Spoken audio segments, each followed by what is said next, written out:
هذه هي طبعا أسماء الحكام لهذا اللقاء يأتيكم ضمن مباراة الدور الثاني من المجموعة الثانية، دوري العراقي، دور النخبة، دور الممتاز، 13 نادي قسمت إلى 3 مجاميع. المجموعة الأولى 4 أندية، غزة الجنوب والشرطة حديث أهيد. المجموعة الثانية 5 أندية، البيشمر جنينة والنعمانية الحبانية المقدادية. والمجموعة الثالثة 4 أندية، أربيل الدغارة، مصافي الشمال، و طبعا نادي الصناعة. بانتظار بداية هذا اللقاء مهم جدا. الفريقان جريحان.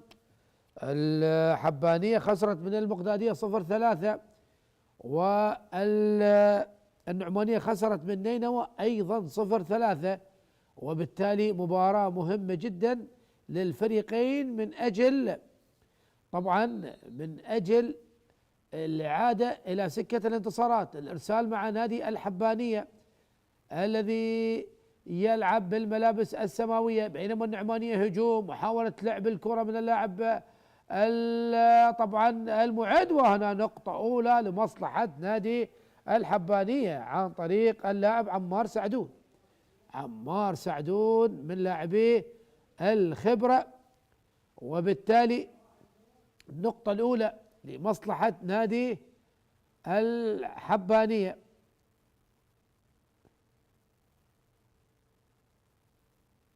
الإرسال مع علي غانم لاعب منتخبنا للناشئين، يلعب الإرسال، إرسال جيد، هنا الإعداد وإيزي، كرة سهلة، عادت إلى عمار سعدون إلى الخارج، يضرب عمار سعدون وإلى الخارج. نقطة التعادل، نقطة بنقطة الآن في بداية الشوط الأول،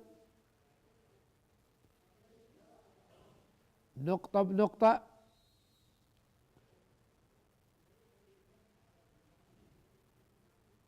الإرسال يلعب الإرسال من محمد تيسير، عادت سهلة لمصلحة النعمانية، هنا ضرب قوي وناجح من اللاعب حسين علي يضرب بقوة وينجح بتسجيل النقطة الثانية لمصلحة نادي النعمانية يتقدم بنقطتين مقابل نقطة واحدة. الإرسال مع اللاعب محمد، هنا الضرب القوي والى الخارج، لا وجود للتاتش. عمار سعدون للمرة الثانية يخطأ بالضرب والى الخارج. نقطة ثالثة لمصلحة النعمانية 3 نقطة لمصلحة نادي الحبانية. من سوف يفوز بشوطه الأول في منافسات الدوري؟ وهنا استقبال جيد، إعداد من علي غانم، ضرب من مركز 4 وبلوك ناجح. حاول اللاعب أمير جمعة لكن أمير اصطدم ببلوك دفاعي ناجح من اللاعب علي محمد. الإرسال ما زال لدى اللاعب محمد تيسير 4 النعمانية، نقطة الحبانية. محمد تيسير استقبال غير جيد، وهنا سهل الكرة ونقطة أخرى.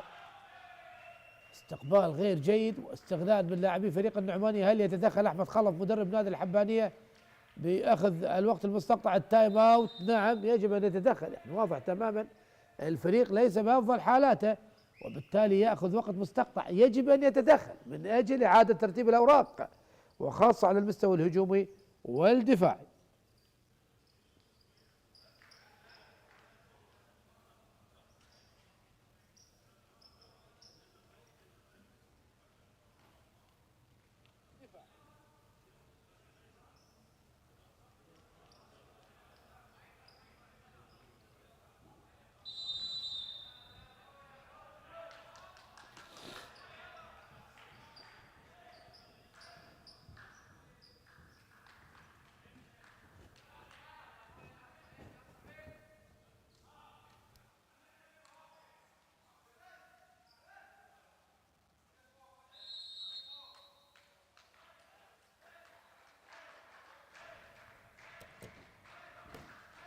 ينتهي الوقت المستقطع ونعود نستفيد اللقاء من جديد أحبة المشاهدين. الشوط الأول 5 للنعمانية، النقطة الثانية لهذه الحبانية، النقطة الثانية للحبانية، ويقلص الفارق بعد الوقت المستقطع.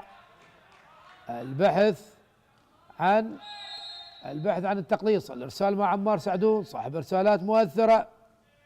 عمار سعدون يلعب الإرسال، إرسال جيد لكن استقبال أجمل ضرب قوي من علي محمد. ممتاز علي محمد، ضرب قوي وساحق من وسط الشبكة من مركز 3 من لاعب السنتر، ونقطة لمصلحة نادي النعمانية. النقطة السادسة. الإرسال مع اللاعب جعفر حسين، بدأ من الدغارة ومن ثم الجيش، واستقبال جيد من جعفر، إعداد خلفي وضرب ساحق ممتاز من حسين علي.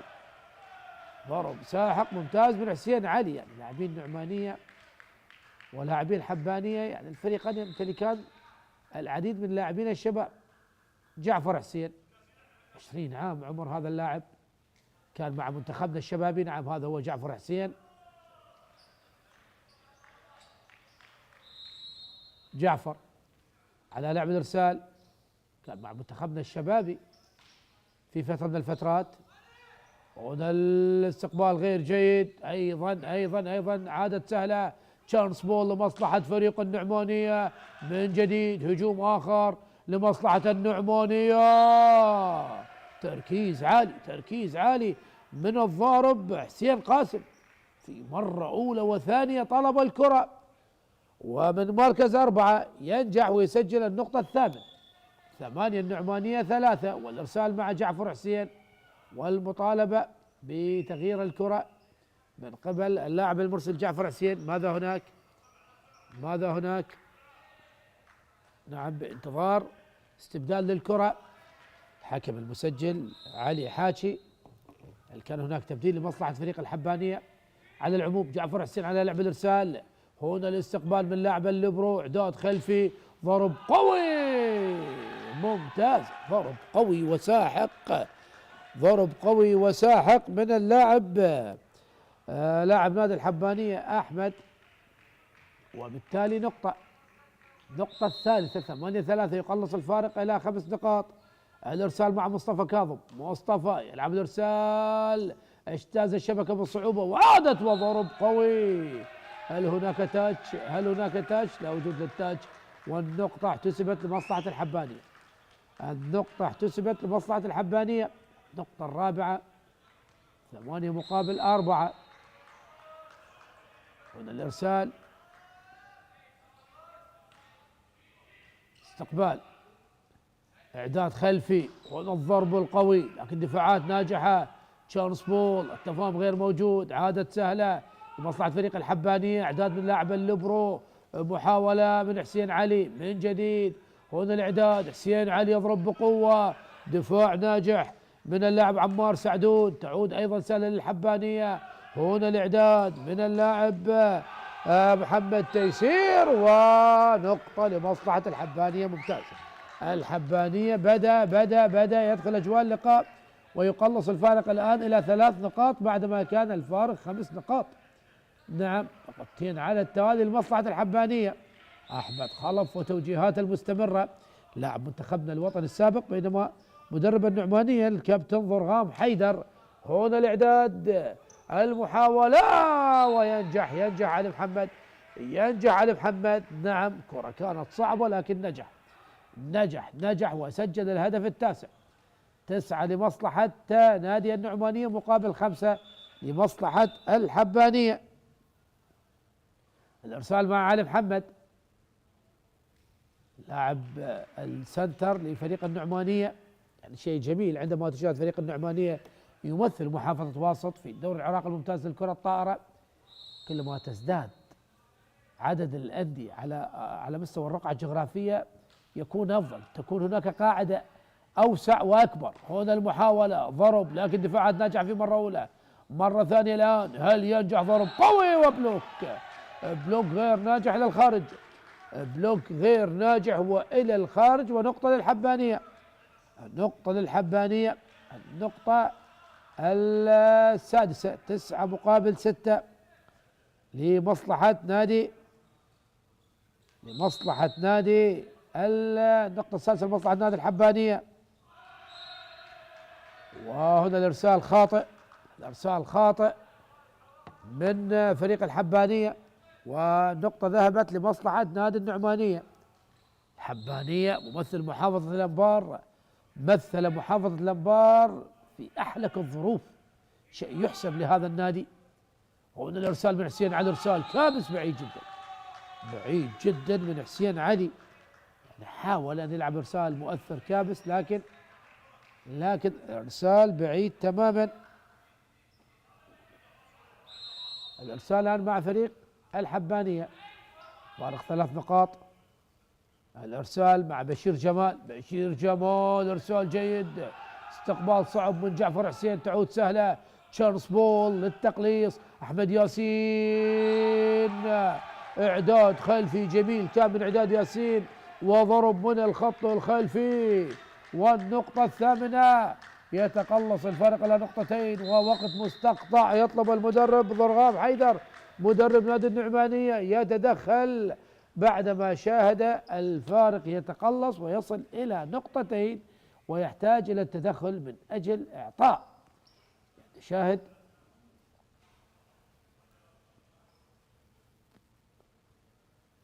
طبعا الحكم يعني علي حسان وليس علي حاجي. يا كابتن هشام زودنا بالأسماء. نعم، علي حسان والده حسان العبادي أيضا كان حكم اتحادي سابق.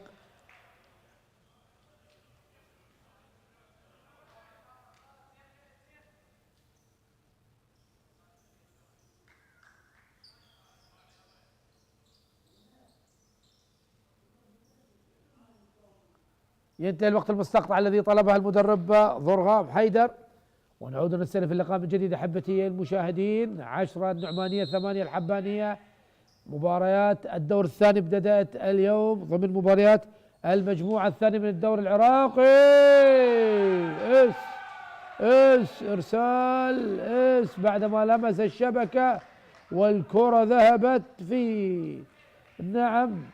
باتجاه ساحة فريق النعمانية، والهدف التاسع بعد إرسال متميز من بشير جمال. الواضح على الصورة، بشير على لعب الإرسال، بشير أيضا إرسال مؤثر، استقبال صعب. هنا الإعداد والمحاولة وضرب، لكن هناك خطأ لمس الشبكة على من؟ هل على أحمد ياسين أم على اللاعب نور نعيم؟ على ما يبدو على نور نعيم. نعم، نور نعيم هو من لمس الشبكة. نتكلم عن لاعبين شباب. أحمد ياسين فرحان الشقيق الأصغر لمحمد ياسين، أبناء لاعب منتخبنا الوطني ياسين فرحان. نعرف محافظة الأنبار ولادة بلاعبي الكرة الطائرة. هنا الإعداد وضرب ساحق من عمار سعدون، لاعب الخبرة والكابتن عمار سعدون يضرب بقوة ويسجل الهدف النقطة العاشرة. طبعا نعتذر، نقطة وليس هدف. خروج المرتضى جواد غانم لاعب الليبرو، ودخول لاعب السنتر مصطفى كاظم. هنا الارسال من نور نعيم، استقبال جيد. هنا الاعداد المركز 4، ضرب قوي نقطة عن طريق اللاعب جعفر حسين، سجل نقطة جميلة. يعني جعفر حسين إذا كان بيومه صعب جدا إيقافه، ضارب قوي جدا على مستوى مركز 4. الإرسال الآن مع مصطفى نعيم، مصطفى يلعب الإرسال. مصطفى هنا الاستقبال، إعداد خلفي من أحمد ياسين، تعود الله الله الله الله الله الله من اللاعب بشير جمال. جميلة هذه الكرة من بشير، لعبها في الفراغ تماما. سوء تمركز من لاعبي نادي النعمانية في هذه اللقطة. والنقطة 11، تقلص الفارق إلى نقطة واحدة فقط. إرسال من أحمد ياسين، إرسال سهل. هنا الإعداد من علي محمد، وهناك خطأ على محمد. نعم، 2 واضحة تماما يا علي محمد. أنا هنا من الاستوديو شاهد 2، لا داعي اعتراض. نعم واضحة جدا. نعم، بكلتا الساعدين لمس الكرة يعني الساعد الايمن ومن ثم الساعد الايسر لمس الكره، وبالتالي خطا اثنين موجود. يعني محمد التعادل 12. احمد ياسين لديه بعض الوزن الزائد. هنا الاعداد وجعفر حسين ضرب ساحق، ضرب ساحق من جعفر حسين مركز 4 ممتاز. عاد فريق النعمانية ويتقدم من جديد 13 مقابل 12. لكن الحبانية عاد شيئا فشيئا، عاد شيئا فشيئا من خلال تسجيل النقاط وتصحيح الأخطاء. محمد تيسير لاعب المعد يلعب الإرسال، هون أحمد ياسين استقبال صعب وضرب، ضرب ناجح، ضرب ناجح من اللاعب أمير جمعة. أمير جمعة ينجح بتسجيل هذه النقطة، نقطة التعادل 12 لكلا الجانبين.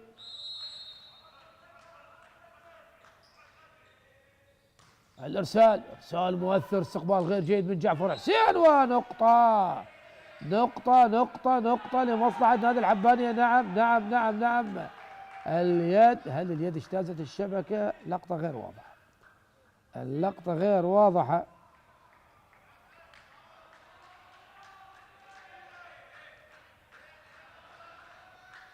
نعم الآن الحباني هو من يتقدم 14 مقابل 13. هنا الإرسال إلى الخارج، نقطة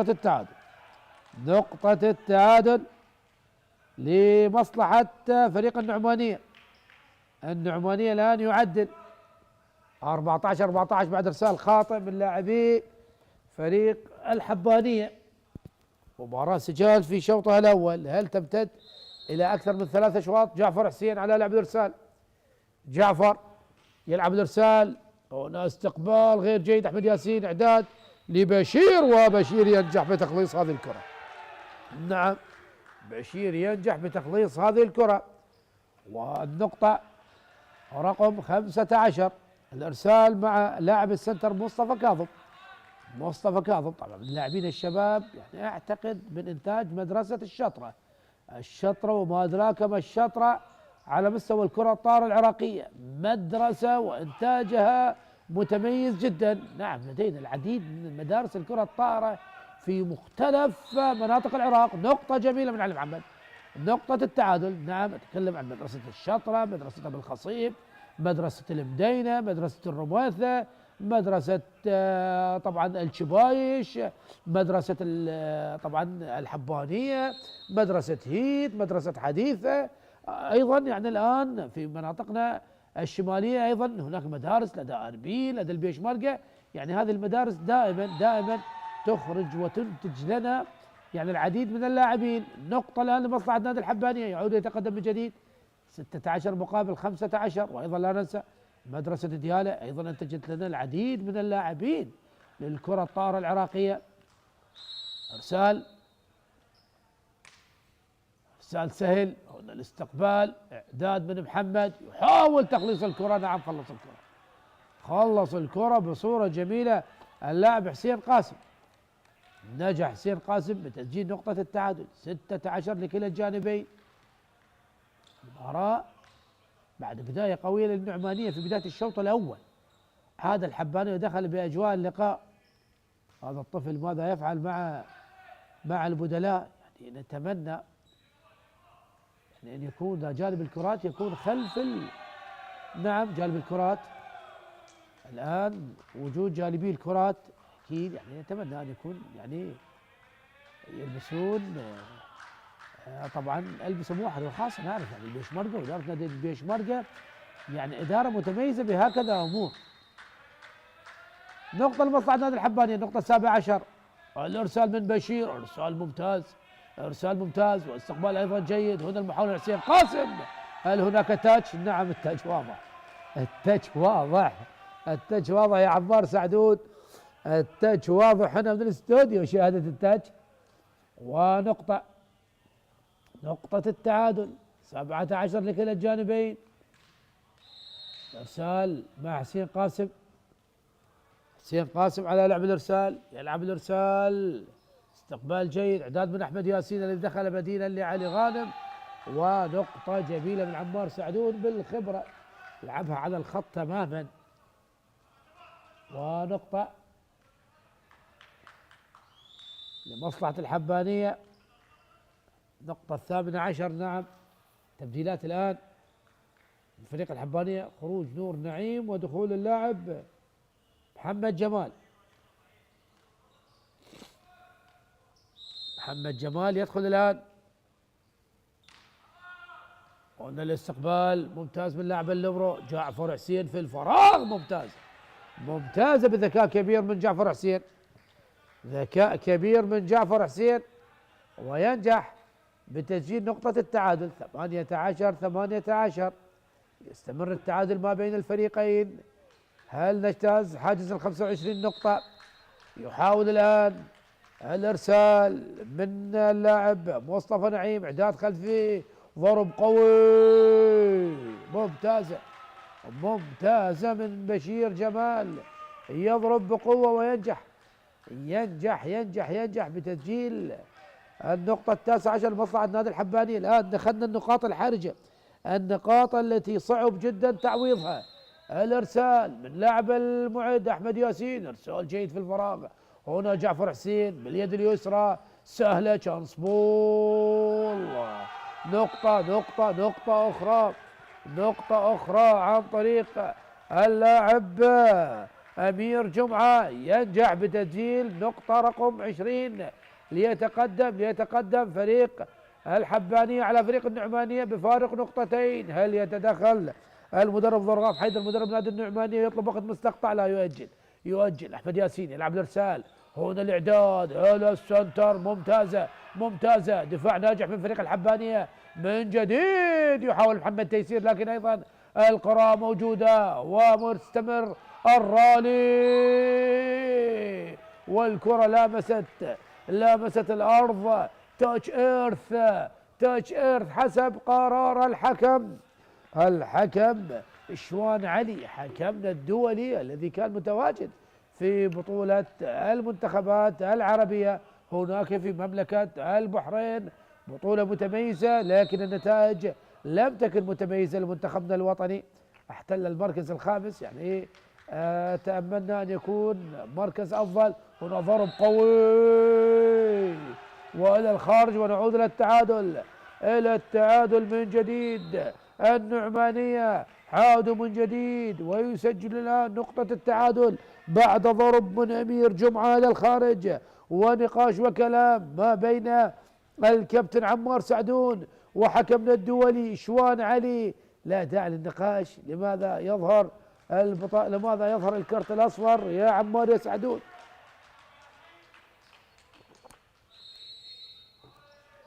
ارسال الآن لاعب المعد محمد تيسير يلعب الارسال، استقبال من الليبرو غير جيد. هنا عمار سعدون الى الخارج واضحه من عمار سعدون. النعمانيه بعدما تاخر بنقطتين الان يتقدم بنقطه، واحمد خلف مباشره يطلب الوقت المستقطع، يتدخل من اجل اعاده ترتيب الاوراق وايضا تصحيح بعض الاخطاء التي ارتكبها لاعبي فريقه في النقاط الاخيره.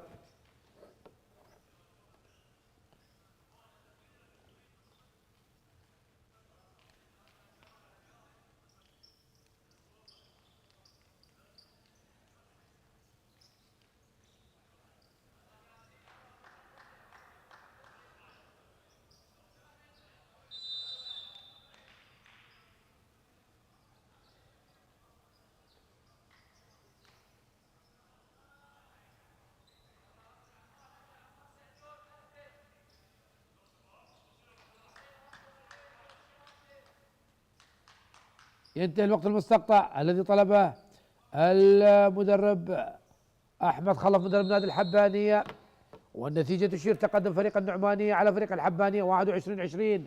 الآن إرسال محمد تيسير، هنا الاستقبال، توصيل، ضرب ساحق من عمار سعدون من مركز 2، يضرب بقوة عمار سعدون وينجح بتسجيل نقطة التعادل 21-21. والشوط يصل إلى الدقيقة 25. نتكلم عن هذا الشوط أكيد، يعني شوط طويل على مستوى الكرة الطائرة. هنا علي محمد ضرب ساحق من منتصف الشبكة، نقطة رقم 22. نقطة رقم 22 لمصلحة نادي النعمانية. ممتاز النعمانية، يعود النعماني يتقدم من جديد. 22 21. الإرسال لمن؟ الإرسال مع جعفر حسين. الوضع على الصورة، جعفر يلعب الإرسال.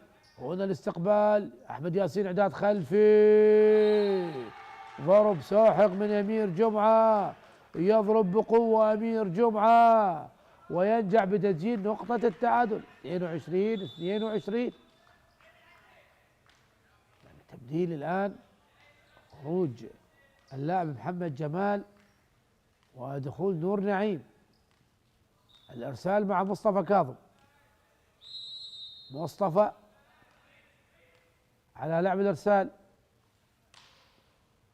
هنا الاستقبال، إعداد ضرب ساحق أيضا من علي محمد. أيضا علي محمد يضرب بقوة. الاعتماد الآن على لاعب السنتر علي محمد، سجل آخر نقطتين. 23 22.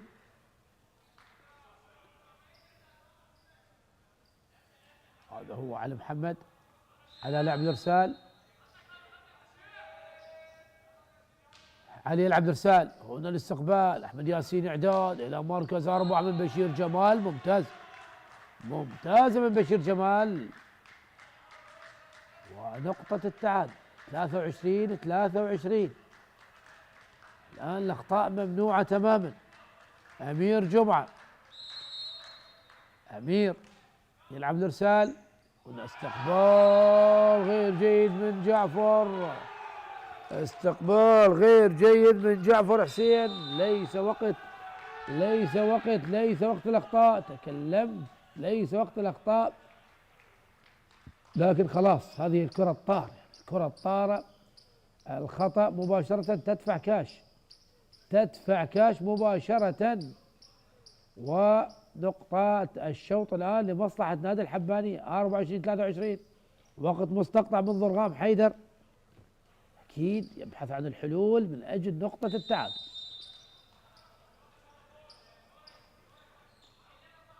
إرسال مع فريق الحبانية. خلاص الأوقات المستقطعة انتهت للفريقين. بعد خلف استخدم وقتين، ونفس الحال لضرغام حيدر. إرسال مع أمير جمعة. أمير جمعة يلعب الإرسال، استقبال من جعفر، إعداد محاولة ضرب الكرة، لكن تشانس بول لنهاية الشوط، الشوط يحسم لمصلحة نادي الحبانية. 25 23. مباراة جميلة جدا في شوطها الأول، ندية ما بين الفريقين، لكن الحبانية حسم الأمور في الشوط الأول. 25 23. أحبة المشاهدين، استراحة قصيرة ونعود إليكم مجددا، لا تذهبوا بعيدا.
أعزائي المشاهدين، نعود إليكم مجددا وأحداث الشوط الثاني ما بين ناديي النعمانية والحبانية. الشوط الأول كان لمصلحة نادي الحبانية 25-23. الآن الشوط الثاني، هل يعدل النعمانية أم يعزز الحبانية؟ هنا الآن إعداد من أحمد ياسين وضرب قوي. مصطفى كاظم لاعب السنتر يضرب بقوة وينجح بتسجيل النقطة الأولى لمصلحة نادي الحبانية. الحبانية يريد أن يبدأ بقوة عكس بداية الشوط الأول التي كانت مرتبكة، وأيضا خسر العديد من النقاط بالأخطاء. هنا جعفر حسين، سهلة من جعفر، عادت لمصلحة نادي الحبون، يضرب قوي مرة أخرى، يحاول لعب الكرة بالفراغ لكن عادت سهلة. جعفر حسين يضرب بقوة والكرة ما زالت دفاع مركز دفاع فريق الحبانية. هنا ضرب قوي من حسين علي إلى الخارج من حسين علي، والنقطة الثانية لمصلحة نادي الحبانية. الحبانية نقطتان لا شيء للنعمانية في بداية هذا الشوط. الإرسال مع أحمد ياسين. نعرف تماما الحبانية يمتلك قاعدة جماهيرية كبيرة جدا، لكنهم يعرفون في هذا الموسم الفريق ليس بذلك الفريق المنافس كما السنوات السابقة. ونشاهد طبعا بالنسبة لفرق محافظة الأنبار، طبعا النقطة هاي للخارج، نقطة أخرى لمصلحة نادي الحبانية. نشاهد أيضا نادي حديثة وهيت في المجموعة الأولى مع غازي الجنوب والشرطة، 3 مجموعات، طبعا 13 نادي قسمت على 3 مجموعات، يتأهل الأول والثاني من كل مجموعة، وأفضل فريقين في المركز الثالث طبعا يعني يلعبون الثوالث فيما بينهم، يلعبون أصحاب المركز الثالث فيما بينهم من أجل تأهل طبعا فريقين لاكتمال 8 فرق في الدور الثاني في المرحلة الثانية من دوري العراق الممتاز للكرة الطائرة. جعفر حسين، النقطة الأولى لمصلحة نادي النعمانية. جعفر يلعب الإرسال، إعداد خلفي من أحمد ياسين، ضرب ساحق وناجح من بشير جمال، ممتاز من بشير جمال، ينجح بتسجيل النقطة الرابعة لمصلحة نادي الحبانية. يسجل النقطة الرابعة لمصلحة نادي الحبانية.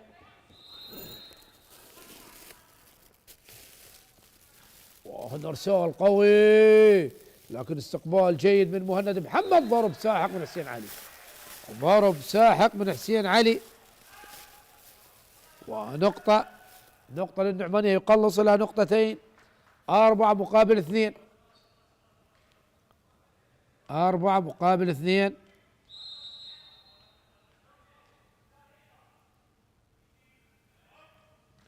هنا الإرسال من علي محمد، إعداد من أحمد ياسين، إعداد خلفي، ضرب قوي من أمير جمعة، دفاع، تغطية موجودة من جعفر، عادت ويضرب حسين قاسم من جديد المحاولة.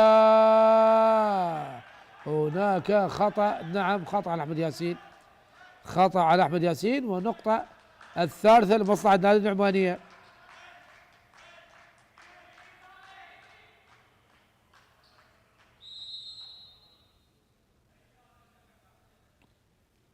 الإرسال من علي محمد، والاستقبال غير جيد من لاعب اللبرة، ضرب قوي من أمير جمعة، ينجح أمير جمعة بتسجيل النقطة الخامسة لمصلحة نادي الحبانية، 5-3. الفارق يبقى نقطتين. الإرسال الآن مع مصطفى كاظم، مصطفى يلعب الإرسال، هنا الاستقبال، إعداد ممتاز وسريع وينجح اللاعب علي جاسم بتسجيل هذه النقطة الرابعة. تقلص الفرق الآن لنقطة واحدة.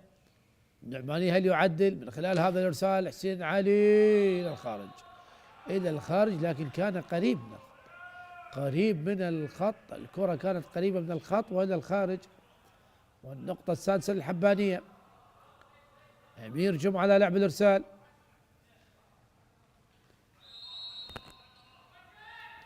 أمير جمعة يلعب الإرسال، الاستقبال من جعفر، إعداد من محمد، يضرب بقوة في الشبكة، نعم في الشبكة من حسين قاسم. والنقطة السابعة مباشرة ضرام حيدر يأخذ وقت مستقطع بعدما شاهد الفارق يصل إلى 3 نقاط، 7 الحبانية 4 النعمانية.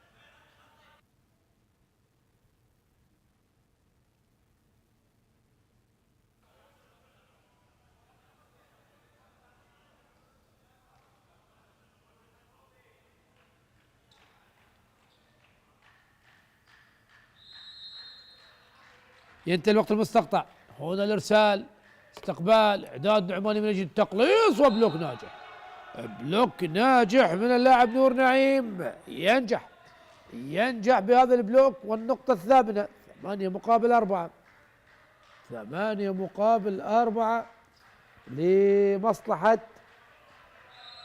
فريق الحبانية. أمير جمعة يلعب الإرسال، أمير جمعة، استقبال من حسين قاسم، إعداد محمد تيسير، هنا ضرب من حسين علي أيضا في الشبكة، والنقطة التاسعة للحبانية. الحبانية يبدأ بقوة بهذا الشوط ويصل بالفارق إلى 5 نقاط، 9 مقابل 4، 9 مقابل 4.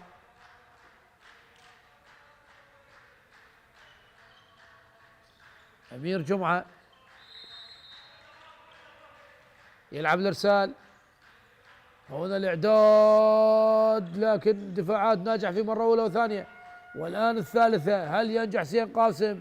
تغطية موجودة من عمار سعدون، هنا المحاولة في الفراغ، وهناك أيضا هناك خطأ على اللاعب علي جاسم، لمس الشبكة. والنقطة العاشرة لمصلحة نادي الحبانية، بداية قوية جدا للحبانية، خلاص دخل أجواء اللقاء، وخاصة بعد الفوز في الشوط الأول الذي عانى فيه كثيرا، لكن نجح وفاز بالشوط الأول. وتمتد طبعا يمتد هذا التألق والتميز لاعبي فريق الحبانية ليتقدم الآن بفارق 6 نقاط. هنا جعفر حسين، توصيل لمحمد تيسير، ضرب أيضا في الشبكة، والنقطة 11، أيضا النقطة 11 لمصلحة الحبانية، 11 مقابل 4 وفارق 7 نقاط، أمير جمعة على لعب الإرسال، جعفر، توصيل محمد، يضرب علي جاسم، تغطية دفاعية موجودة، عمار سعدون، سهلة للنعمانية، هل يقلص النعمانية من جديد؟ بلوك، تعود سهلة لمصلحة الحبانية، ماذا تفعل؟ يعني هي كرة صعبة من المعد، يعني كان بالإمكان التعامل مع الكرة أفضل. أتكلم عن جزء من الثانية من التفكير للاعب كيف يلعب الكرة على العموم. يعني هكذا لقطات تعلم اللاعب في، يعني نعم، تعلم اللاعب عن ماذا يفعل في المستقبل. نقطة لمصلحة نادي النعمانية، النقطة الخامسة، تقلص الفارق إلى 6 نقاط. الإرسال مع حسين قاسم،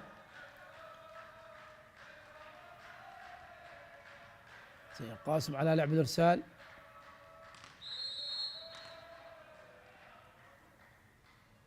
حسين يلعب الإرسال، هنا الاستقبال، إعداد، ضرب قوي، دفاع ناجح، مهند محمد يحاول الليبرو، تعود سهلة لمصلحة نادي الحبانية، أحمد ياسين، إعداد وخط خلفي، ضرب قوي من أمير جمعة، أيضا دفاعات ناجحة، الرالي مستمر في هذه النقطة، لمن سوف تحسم؟ أحمد ياسين يحاول لعب الكرة الخادعة، لكن أيضا سهلة، عادت للحبانية، أحمد، إعداد جميل من أحمد ياسين، إلى أمير جمعة. تفاهم كبير ما بين هذا الثنائي، ونقطة حسمت، النقطة حسمت لمصلحة نادي الحبانية. 12 للحبانية، 4 أو 5 للنعمانية. يعود الفارق إلى 7 نقاط. هنا المحاولة لمصلحة النعمانية للخارج، إلى الخارج من النعمانية، وهناك تاتش. النقطة السادسة للنعمانية، 6 مقابل 12، الفارق 6 نقاط.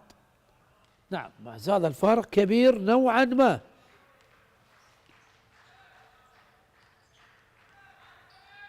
الإرسال مع مصطفى نعيم.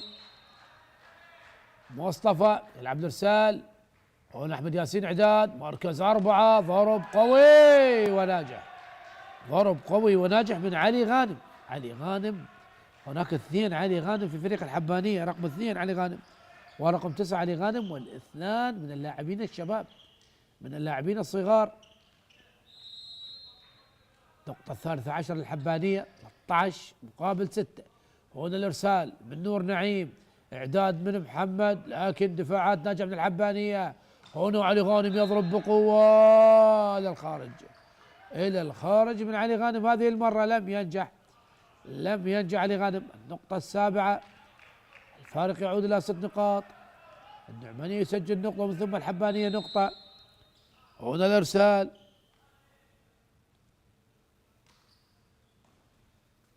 إعداد خلفي من أحمد ياسين. هناك تاتش على لاعبي فريق النعمانية.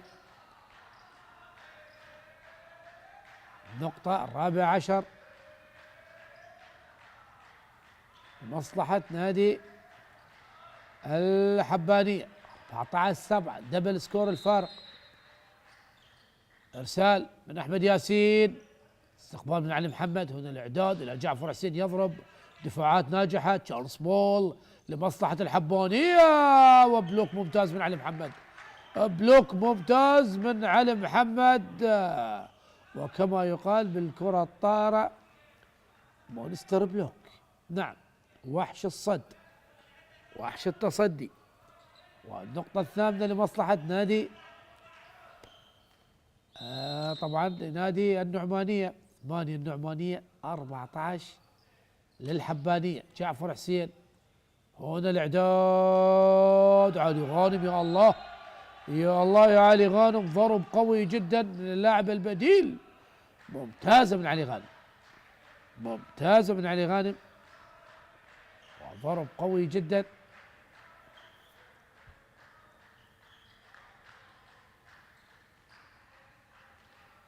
النقطة 15، 16 مقابل 8، الفارق يعود 7 نقاط.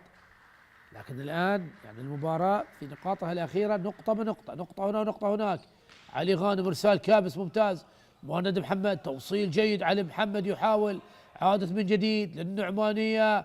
هنا الضرب، ولكن غير ناجح. إنما النجاح للبلوك من أمام اللاعب علي حسن. حاول علي حسن، أيضا من اللاعبين الشباب. نعم، الشيء الجميل في هذا اللقاء يعني بغض النظر عن الأداء الفني الذي يعتبر ليس بذلك الأداء الفني الكبير، أن تواجد العديد من اللاعبين الشباب. يعني نتكلم عن 18 عاما فما دون. يعني شيء جميل عندما تشاهد هكذا أعمار، كونها رافد لقاعدة اللعبة بالعراق التي تعاني في السنوات الأخيرة. يعني شاهدنا النتائج غير جيدة على مستوى منتخب الناشئين، مستوى المنتخب الوطني، أيضا يعني مشاركات الأندية ليست المتميزة، ونأمل أن تكون القادمة أفضل لكرتنا الطائرة العراقية. إرسال خاطئ، ونقطة طبعا 9 ونقطة 10 الآن. النقطة 10 للنعمانية، 10 مقابل 16، يتقلص الفارق إلى 6 نقاط. إرسالا مع فريق النعمانية، يلعب الإرسال على محمد، إعداد من أحمد ياسين، ضرب من مصطفى كاظم، دفاعات موجودة. تشارلز بول للتقليص، حسين علي من جديد نعمانية ونقطة. نقطة لمصلحة فريق، نقطة لمصلحة فريق الحبانية، نقطة لمصلحة فريق الحبانية. يعني يحاول أن يبقى على فارق النقاط 5 إلى 6 نقاط. نعم، لا يعطي المجال والمساحة لفريق النعمانية للاقتراب. هنا حسين قاسم من جديد الآن، يا المحاولة، حسين علي ينجح حسين علي بتسجيل النقطة لمصلحة فريق النعمانية. النعمانية بدأ يقلص الفارق، بدأ يسجل النقاط تلو النقاط من أجل العودة. هل يستطيع العودة في هذا الشوط أم الحبانية يستمر بتقدمه؟ الإرسال الآن لمصلحة نادي النعمانية، إعداد مركز 4 وضرب ناجح من بشير جمال، النقطة 18 لمصلحة نادي الحبانية، مقابل طبعا لفريق النعمانية 11 نعمانية مقابل 18، والفارق 7 نقاط. الإرسال من بشير، هنا الاستقبال، إعداد من محمد تيسير، يحاول، ممتازة حسين قاسم، غلط لاعب فريق الحبانية، يسجل النقطة 12 لمصلحة فريق النعمانية. يعني يحاول، هناك محاولات من فريق النعمانية من أجل العودة بهذا الشوط. هنا اجتازت الكرة وضرب ناجح من بشير جمال فريق الحبانية، النقطة 19، هذا الفارق إلى 7 نقاط. يعني الأمور بدأت تزداد صعوبة على فريق النعمانية في هذا الشوط. الإرسال من بشير، إرسال مؤثر، إعداد صعب وخطأ. نعم، خطأ واضح على نور نعيم، يعني خطأ واضح على نور نعيم، يعني أو على اللاعب علي غانم، الخطأ على علي غانم.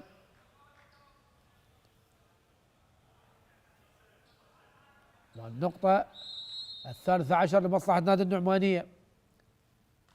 هنا الإرسال من مصطفى ولم تجتاز الشبكة، يعني غاب التفاهم. نعم، أحمد خلف مباشرة يدخل ويخرج علي غانم، يعني خلاص يعرف اللاعب خرج من المباراة ذهنيا، والتركيز قل عند هذا اللاعب، وبالتالي يتم استبداده.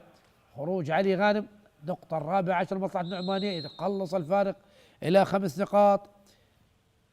مصطفى نعيم يلعب الإرسال، استقبال من عمار سعدون، هنا المحاولة من بشير أو من أمير جمعة وإلى الخارج. هل يتدخل أحمد خلف ويطلب وقت مستقطع؟ نعم، يتدخل أحمد خلف ويطلب وقت مستقطع بعد ما شاهد الفارق تقلص من 7 نقاط إلى 4 نقاط.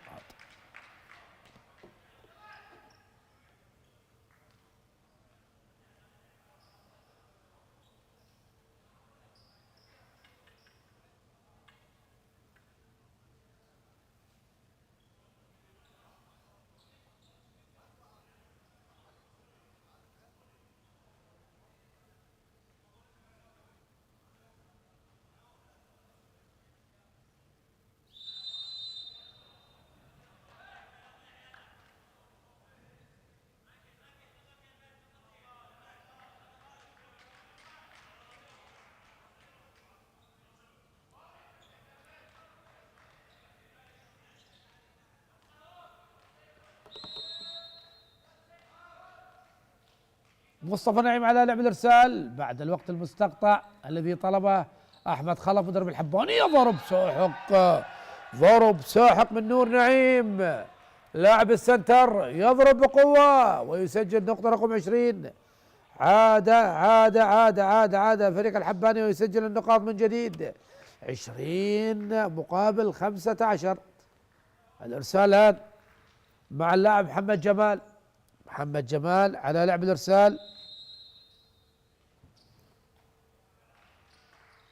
محمد جمال يلعب الارسال واستقبال غير جيد، استقبال غير جيد من محمد جمال، وفرحة كبيرة للاعبي الحبانية مدربهم أحمد خلف. نقطة رقم 21. لا خلاص الحبانية في طريق مفتوح للظفر بهذا الشوط، يعني فارق 6 نقاط، والحبانية يحتاج 4 نقاط من أجل حسم الأمور. يعني الأمور صعبة وصعبة جدا على فريق النعمانية. محمد يحاول وما زالت النقطة لم تحسم. محمد جمال توصيل لأحمد ياسين، إعداد خلفي ممتاز من أمير جمعة. أمير جمعة يتألق في يوم الأحد ويسجل نقطة رقم 22. مسألة وقت ويحسم هذا الشوط لمصلحة فريق الحبانية. محمد جمال دخل من أجل لعب الإرسالات المؤثرة، وبالفعل ينجح بلعب الإرسالات المؤثرة، لكن عيني باردة عليك. والإرسال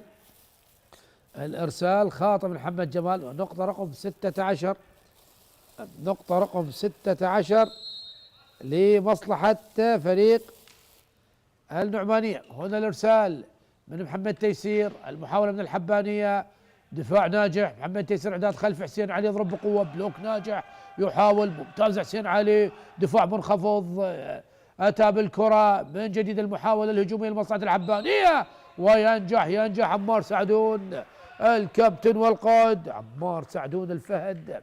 هذه العائلة العريقة على مستوى الكرة الطارة العراقية، طبعا الأشقاء والآب وأولاد العام الجميع يمارس الكرة الطار.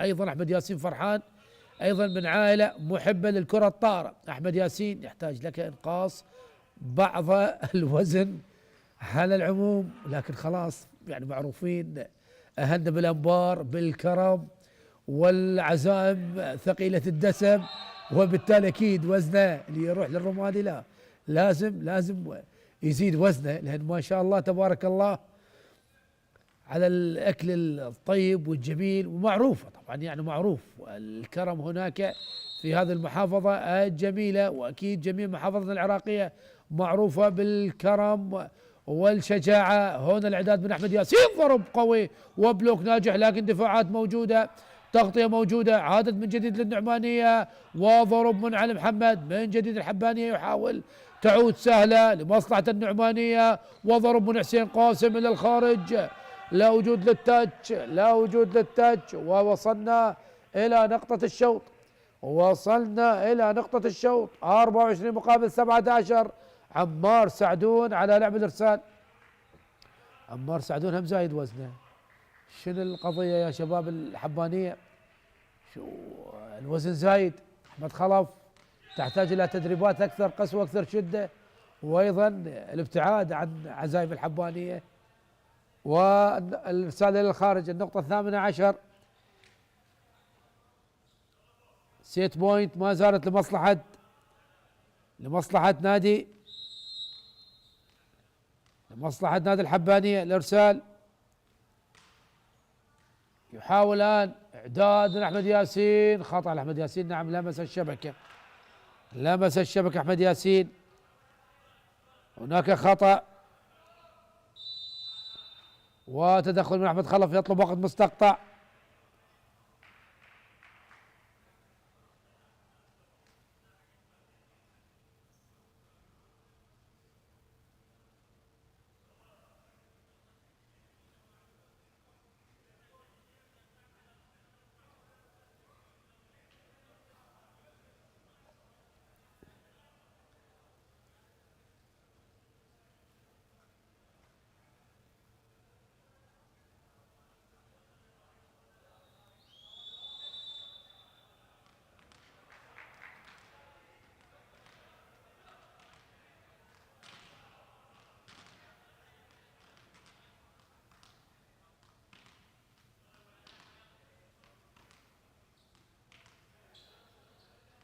ينتهي الوقت المستقطع الذي طلبه المدرب أحمد خلف مدرب نادي الحبانية. وعدنا نستلف اللقاء.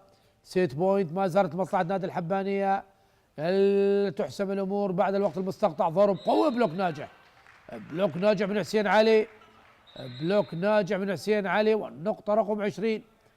النقطة رقم 20 والفارق 4 نقاط. بعدما كان الفارق 7 نقاط، الآن يتقلص إلى 4 نقاط. علي محمد على لعب الإرسال، لاعب السنتر، لاعب الخبرة.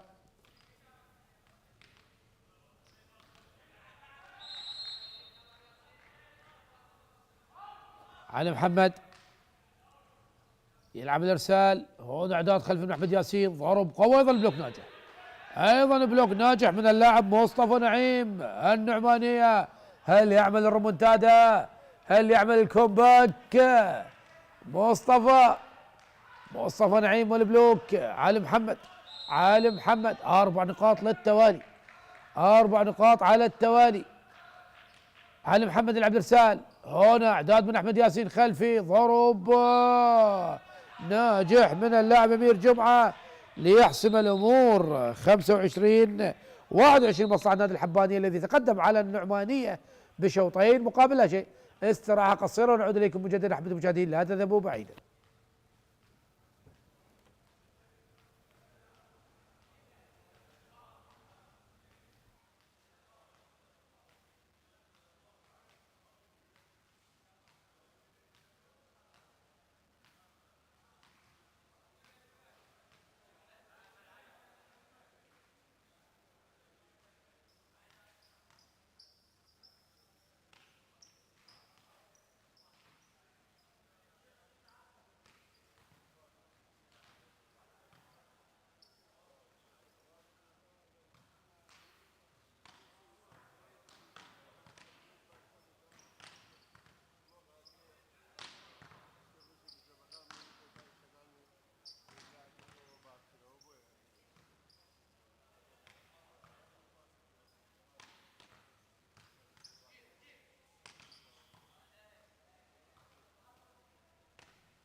أحبة المشاهدين نحييكم مجددا وأحداث الشوط الثالث ما بين الحبانية والنعمانية والحبانية.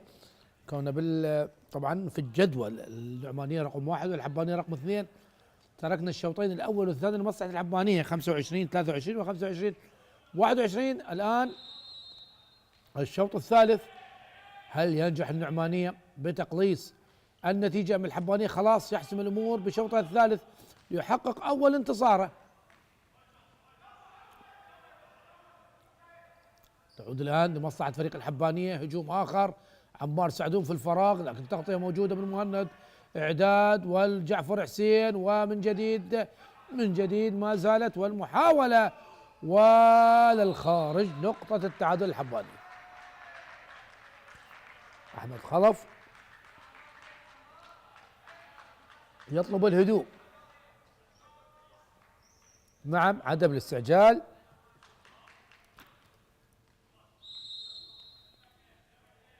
عمار سعدون يلعب الارسال، استقبال جيد، توصيل ممتاز وضرب ساحق، ضرب ساحق لمصلحة فريق النعمانية عن طريق اللاعب علي جاسم. النقطة الثانية لمصلحة فريق النعمانية. جعفر حسين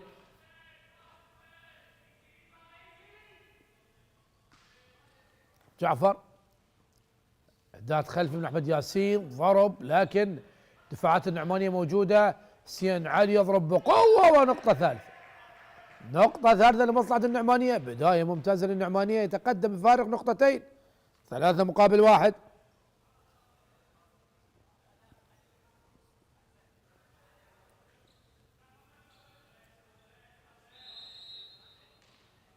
جعفر حسين يلعب الارسال،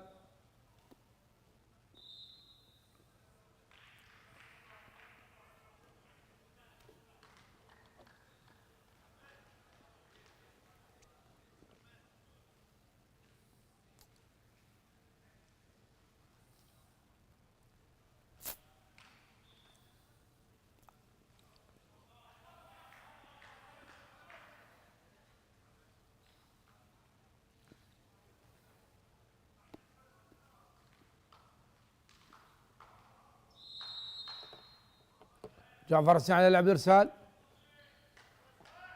جعفر يلعب الارسال، الاستقبال احمد ياسين بالاعداد، بشير جمال يحاول، تغطية موجودة من لاعب الليبرو، هنا ضرب قوي وهناك خطأ على فريق الحبانية، والنقطة الرابعة لمصلحة النعمانية.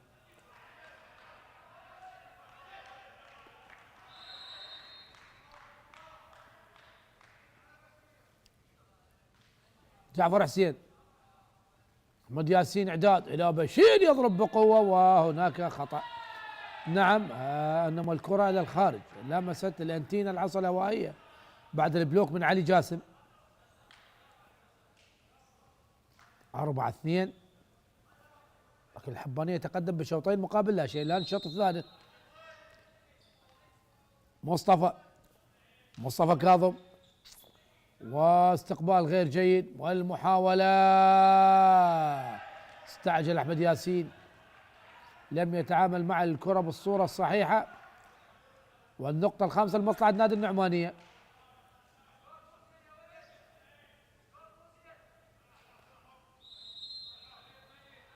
علي جاسم على لعب الارسال،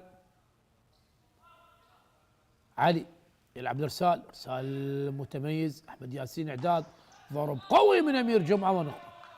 النقطه الثالثه، قلص الفارق الى نقطتين من جديد.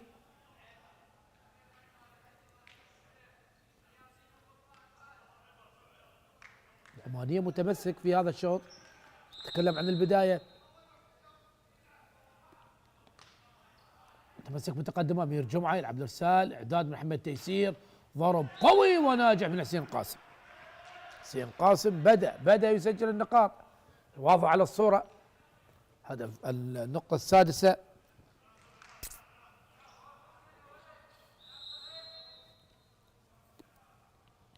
حسين علي لاعب الاشول، هنا الاعداد سريع من احمد ياسين، ممتاز. اعداد سريع من احمد ياسين الى نور نعيم يسجل النقطة الرابعة.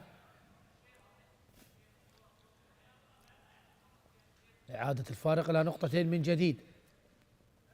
الحبانية والنعمانية الفريقان متمسكان بهذا الشوط. بشير جمال، ارسال قوي من بشير، لامس الشبكة واجتاز الشبكة، هنا ضرب قوي وممتاز من حسين قاسم.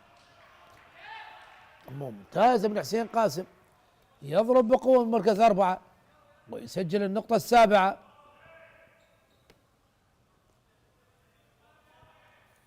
الفريقان تعرضا للخسارة في مباراتهم الافتتاحية. الحبانية خسر من أمام بغدادية 0-3، والنعمانية خسر من أمام نينوى 0-3. يعني هي مباراة تصحيح المسار، مباراة البحث عن الانتصار الأول. هنا استقبال غير جيد، استقبال غير جيد من المرتضى جواد. النقطة الثامنة، هل يتدخل أحمد خلف بطلب وقت مستقطع أم يؤجل؟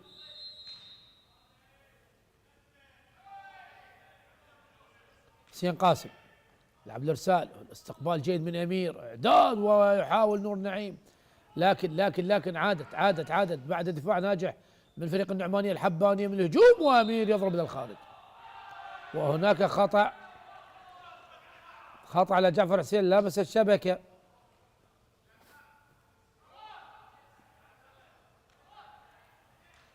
النقطة الخامسة لمصلحة نادي الحبانية. نور نعيم على لعب ارسال،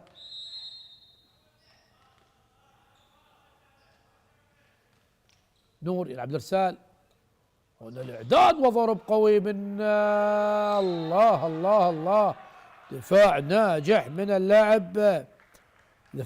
اللاعب عمار سعدون.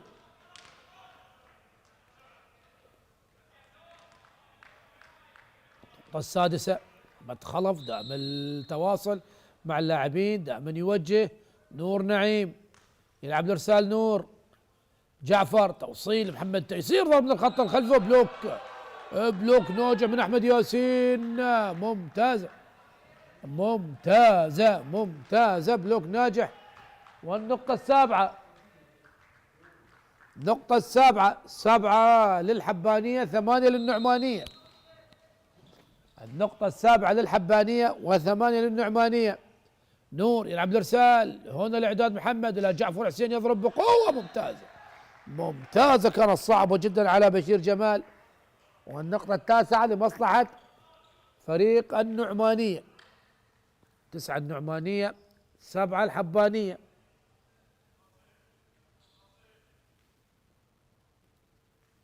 مصطفى نعيم، مصطفى يلعب الارسال، ارسال جيد من المحاولة، ونقطة ممتازة من عمار سعدون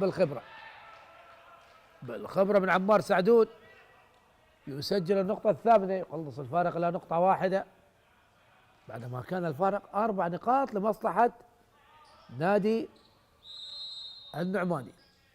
أحمد ياسين يلعب الارسال، جعفر، هنا الاعداد، محاولة لعب الكرة في الفراغ، والكرة ما زالت لم تلمس الأرض، تعود من جديد لمصلحة نادي الحبانية وعمار سعدون، وبلوك ناجح من علي جاسم، اللاعب الصغير علي جاسم، بلوك ممتاز. والنقطة العاشرة لمصلحة نادي النعمانية، 10 النعمانية 8 الحبانية. محمد تيسير يلعب الارسال، استقبال من المرتضى، وهنا المحاولة من عمار سعدون والى الخارج. والنقطة نقطة أخرى لمصلحة نادي النعمانية، نقطة 11 مقابل 8.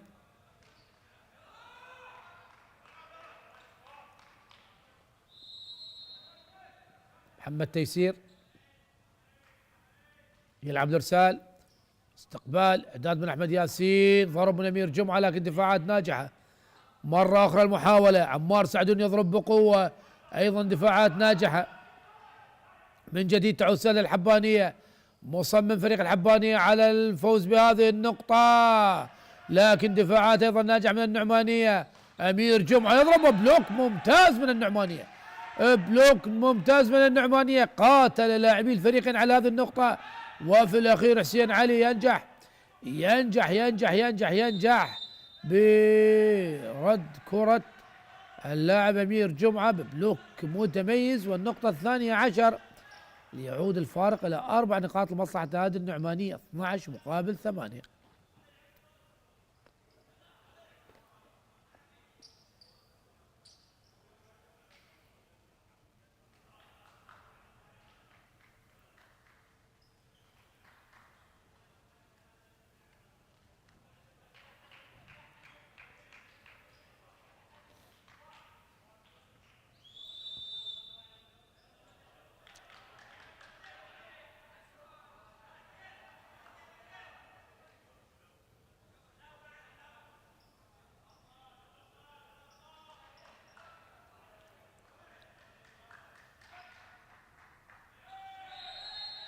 ينتهي الوقت المستقطع الذي طلبه المدرب احمد خلف مدرب نادي الحبانية. يعود نستلف في اللقاء من جديد بشوطه الثالث ما بين ناديي الحبانية والنعمانية. النعمانية الان تقدم على الحبانية 13 نقطة مقابل 8، فارق 5 نقاط. بدأ الفارق يزداد.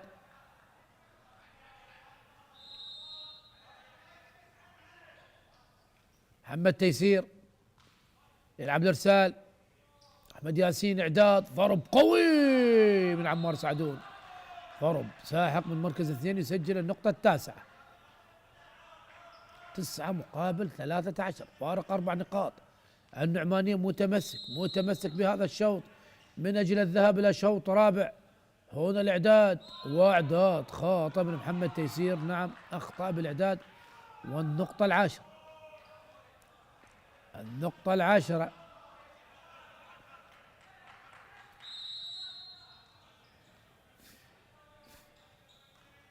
ارسال من عمار سعدون، محمد تيسير بالاعداد، حسين علي يحاول لعب الكره الفراغ لكن دفاعات موجوده. هنا بشير ونقطه اخرى، نقطه اخرى، 3 نقاط سريعه لمصلحه نادي الحبانيه يقلص بها الفرق الى نقطتين. ضرغام حيدر يطلب وقت مستقطع، نعم يطلب وقت مستقطع بعدما شاهد الفارق تقلص الى نقطتين فقط بعدما كان 5 نقاط.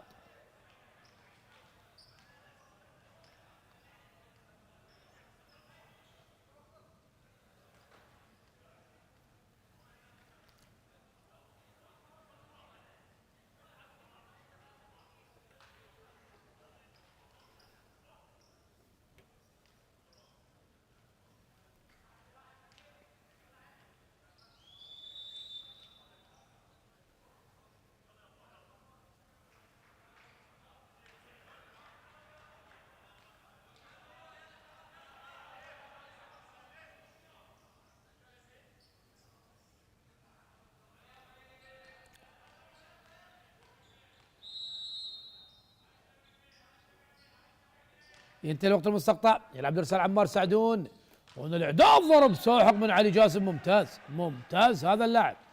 يعني بعد دخوله استطاع ان يسجل العديد من النقاط سواء في البلوك او في التصويبات القويه.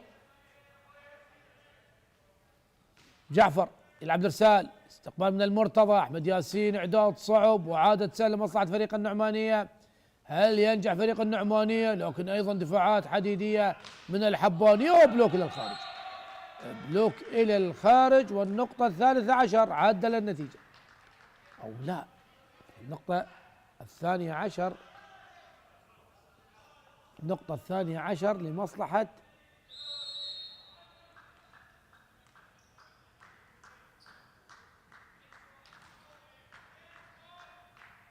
يحاول الآن وضرب ساحق حتى طبعا اصطدمت بلوحة التسجيل.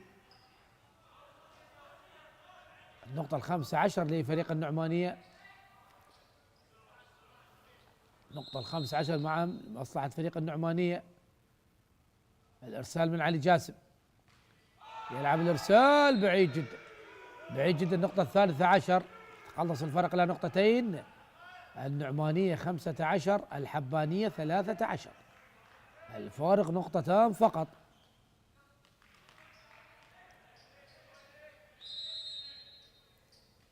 أمير جمعة لا لعب الإرسال، جعفر حسين يستقبل، محمد تيسير وإعداد سريع ممتاز، مصطفى نعيم يضرب بقوة، مصطفى نعيم يضرب بقوة ويسجل النقطة رقم 16.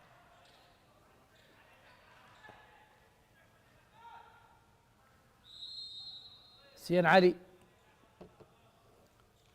على لعب الإرسال، حسين علي إرسال في الشبكة، إرسال خاطئ من لاعب الفريق النعمانية، من قبل علي جاسم والآن حسين علي. النقطة 14، يتقلص الفارق إلى نقطتين من جديد، نقطة بنقطة الآن، والإرسال مع بشير جمال.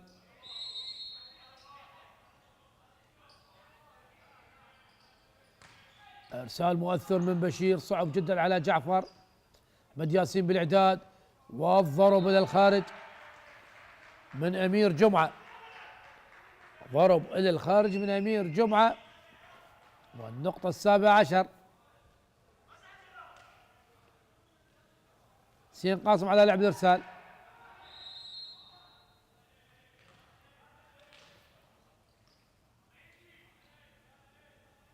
حسين لعب الإرسال، هنا الإعداد من أحمد ياسين إلى عمار سعدود في الفراغ، وهناك خطأ على مصطفى نعيم، لمس الشبكة، والنقطة 15 لمصلحة فريق الحباني.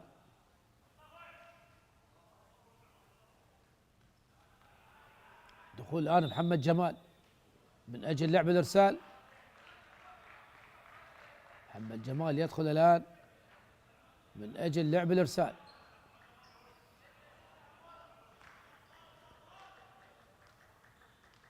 محمد جمال تركيز، صاحب الإرسالات المؤثرة. جعفر حسين استقبال، محمد تيسير إعداد إلى مصطفى نعيم، عادت لمصلحة فريق الحبانية، ونعم خطأ على محمد جمال، حمل على محمد جمال واضح تماما. نقطة 18، عاد الفارق 3 نقاط، نعم نقطة بنقطة، نقطة بنقطة ما بين الفريقين. مصطفى نعيم على لعب الإرسال إلى الخارج من مصطفى، إرسالات خاطئة من فريق النعمانية. نقطة 16 للحبانية.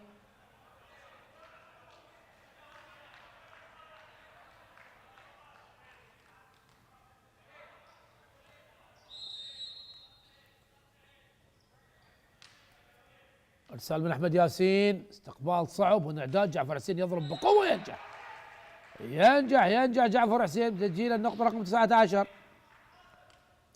جعفر حسين ممتاز في مركز 4. محمد تيسير على لعب الارسال، محمد تيسير يلعب الارسال،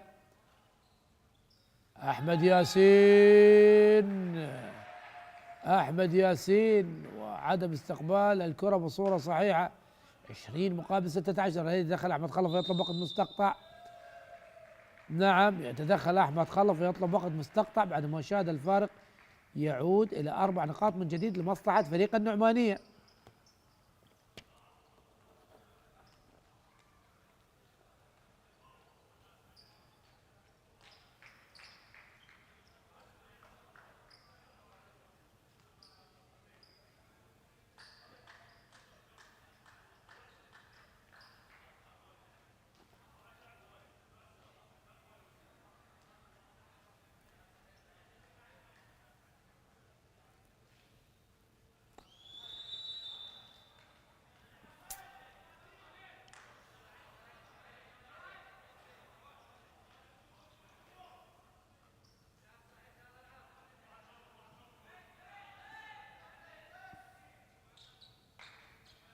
ينتهي الوقت المستقطع الذي طلبه المدرب احمد خلف العدو السري في اللقاء من جديد بشوطه الثالث ما بين النعمانيه والحبانيه. الحبانيه يتقدم بالشوط المقابل لا شيء، لكن النعمانيه يتقدم في الشوط الثالث، وهنا ضرب قوي وناجح، والنقطه رقم 17 لمصلحه نادي الحبانيه. يحاول الحبانيه ان يحسم الامور في هذا الشوط واللقاء لكن النعمانية متمسك بتمديد المباراة إلى شوط رابع. أكيد هي مباراة يعني ليست سهلة بسبب تقارب مستوى الفريقين. نقطة لمصلحة فريق الحبانية، النقطة 18.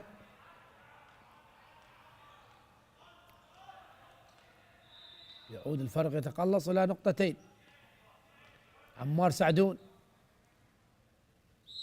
على لعب الإرسال. عمار يلعب الإرسال. عمار استقبال صعب صعب صعب صعب صعب صعب، ونقطة لمصلحة فريق النعمانية. يعني لا أعرف فريق الحبانية لماذا ترك الكرة لم تخرج.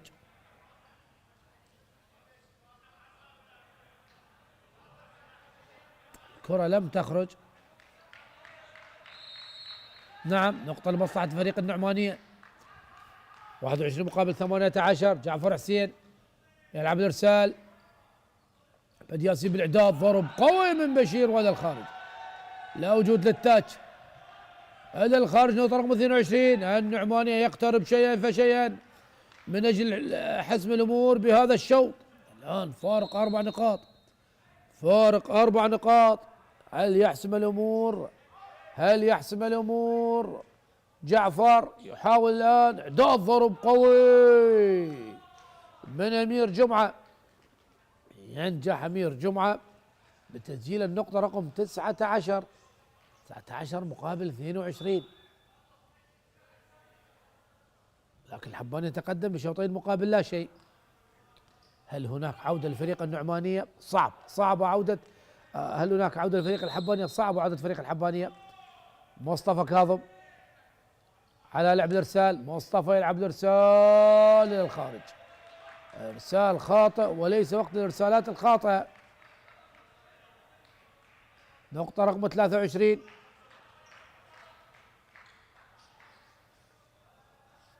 علي جاسم على لعب الإرسال.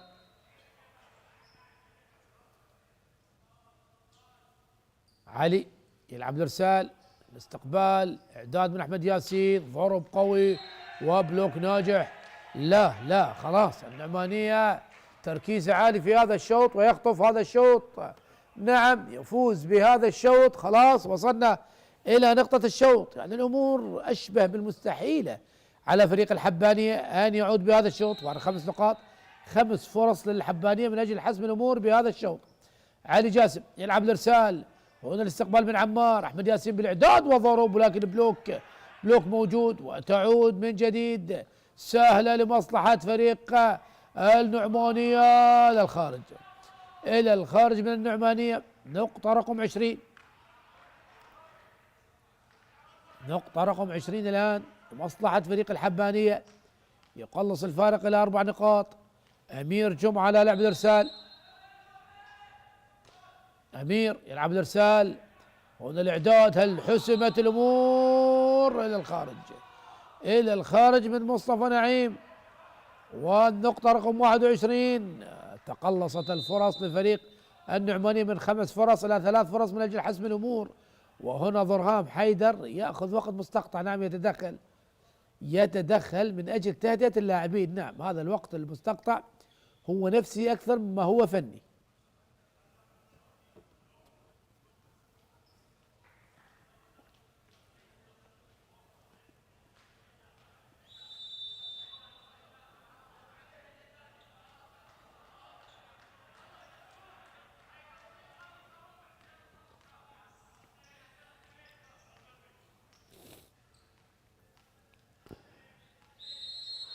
الإرسال الآن بعد الوقت المستقطع من أمير. يحاول فريق النعمانية ضرب ناجح، وحسمت الأمور لمصلحة فريق النعمانية في هذا الشوط.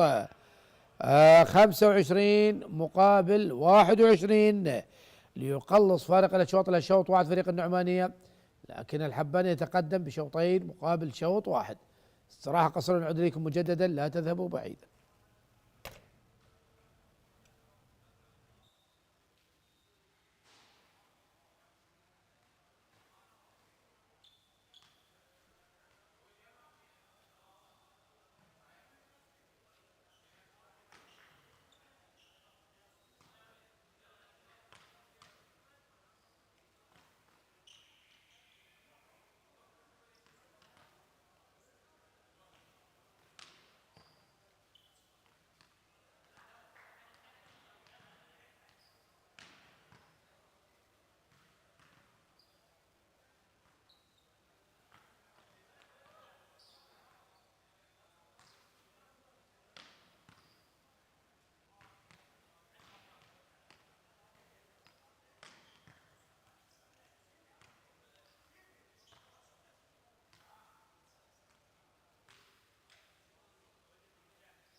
أعزائي مشاهدي قنوات شبكة الإعلام العراقي، نعود إليكم مجددا وأحداث الشوط الرابع من مباراة ناديي النعمانية والحبانية. يتقدم فريق الحبانية على النعمانية بشوطين مقابل لا شيء. أحرز الشوط الأول 25-23 25-21، ومن ثم قلص النعمانية 25-21. هذا الشوط الرابع، هل تحسم الأمور للحبانية؟ نذهب إلى شوط خامس وفاصل. يلعب الإرسال، هنا ضرب لكن دفاعات موجودة. جعفر حسين يضرب من جديد لمصلحة نادي الحبانية. الآن النعمانية من جعفر حسين، والمحاولة ما زالت، والبحث عن نقطة. بداية قوية في الشوط الرابع، وبلوك بلوك بلوك بلوك بلوك ناجح، بلوك ناجح. عادت من جديد عمار سعدون، وبلوك إلى الخارج، بلوك إلى الخارج. لكن بصراحة يعني نقطة أولى، يعني الأمور واضحة تشير هذه النقطة يعني إلى أن هذا الشوط سوف يكون شوط قوي جدا، ما بين الحسم وما بين الذهاب إلى طبعا إلى شوط خامس وحاسم. نقطة ثانية لمصلحة فريق الحبانية.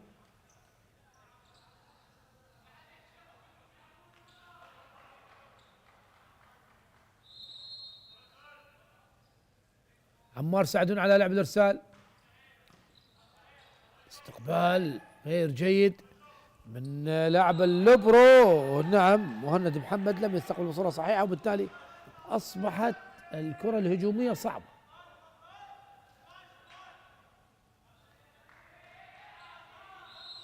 أحمد خلف يبدأ بداية قوية مع فريقه في هذا الشوط، 3 نقاط. عمار سعدون يلعب إرسال، والاستقبال من مهند أيضا استقبال غير جيد. جعفر تعود سهلة، تشانس بول لمصلحة الحبانية.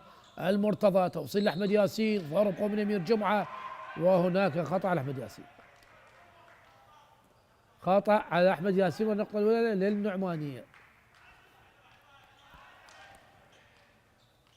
جعفر حسين على لعب الإرسال،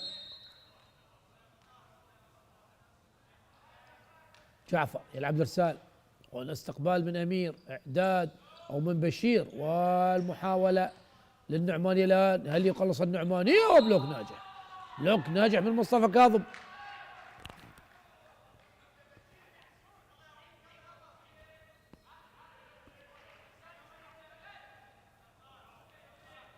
النقطة الرابعة،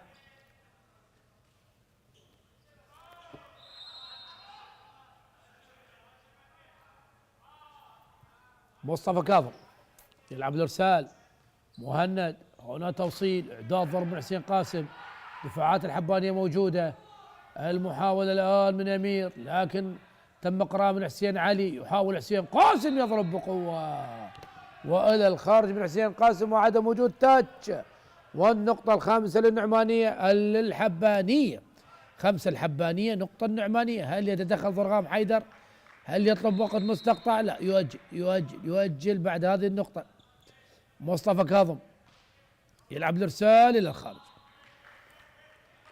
إلى الخارج الإرسال من مصطفى كاظم.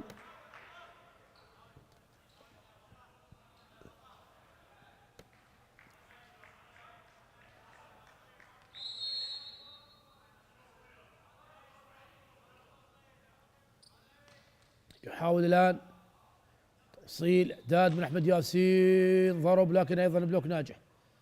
إعداد وحسين قاسم، وبلوك ناجح من فريق الحبانية. النعمانية يحاول من جديد حسين قاسم في الفراغ، لكن أحمد ياسين موجود في التغطية.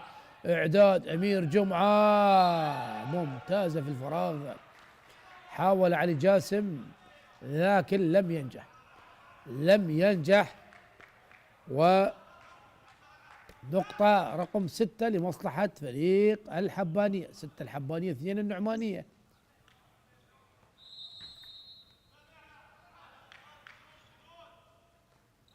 أمير، هنا الإعداد، حسين علي يضرب، لكن دفاعات موجودة من فريق الحبانية. عمار سعدون يحاول الآن النعمانية التقليص، صعب جدا. ونقطة للنعمانية، النقطة الثالثة. 3 النعمانية، 6 الحبانية. حسين علي.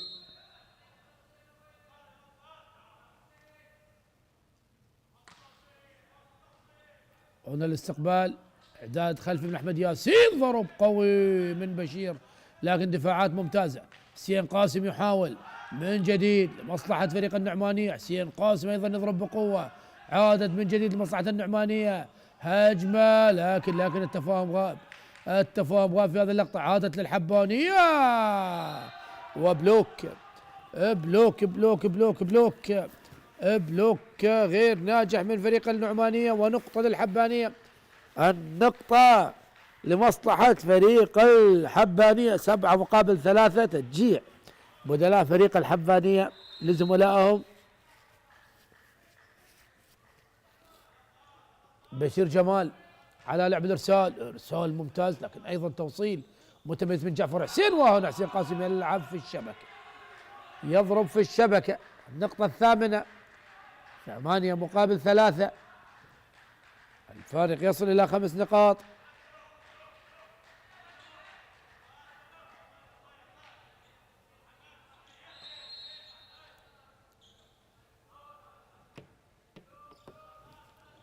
إرسال من بشير، هنا إعداد من محمد تيسير، ضرب من حسين علي لكن خطأ واضح على نور نعيم. النقطة الرابعة لمصلحة نادي النعمانية، 4 النعمانية 8 الحبانية، فارق 4 نقاط. بداية قوية من الحبانية، على ما يبدو فريق الحبانية بقيادة أحمد خلف يريدون حسم الأمور في هذا الشوط. حسين قاسم يلعب الإرسال، استقبال غير جيد من المرتضى، وصلت لعمار سعدون. الكرة الأولى مهمة جدا في عالم الكرة الطائرة.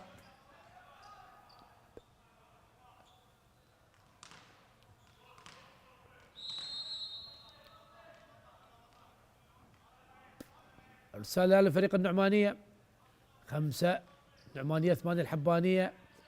احمد ياسين اعداد وبلوك، بلوك ممتاز، بلوك ممتاز من مصطفى نعيم، بلوك ممتاز من مصطفى نعيم. والنقطة السادسة، الفارق يتقلص إلى 2 نقطتين. ارسال من حسين قاسم، حسين قاسم على لعب الارسال، والاستقبال غير جيد من المرتضى، تعود سهله لمصلحه فريق الحباني. تشانس بول، تشانس بول، هناك تاتش، هناك تاتش، هناك تاتش ام لا؟ هناك تاتش ام لا؟ ما هو قرار الحكم؟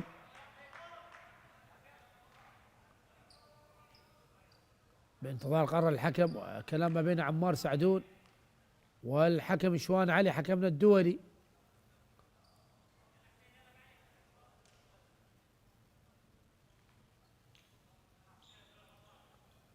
النقطة لمصلحة فريق النعمانية. نعم، هناك وقت مستقطع، أحمد خلف يطلب وقت مستقطع بالرغم من تقدم فريقه ب8 نقاط مقابل 7، لكن هو خسر 3 نقاط على التوالي، وبالتالي يتدخل ويطلب وقت مستقطع.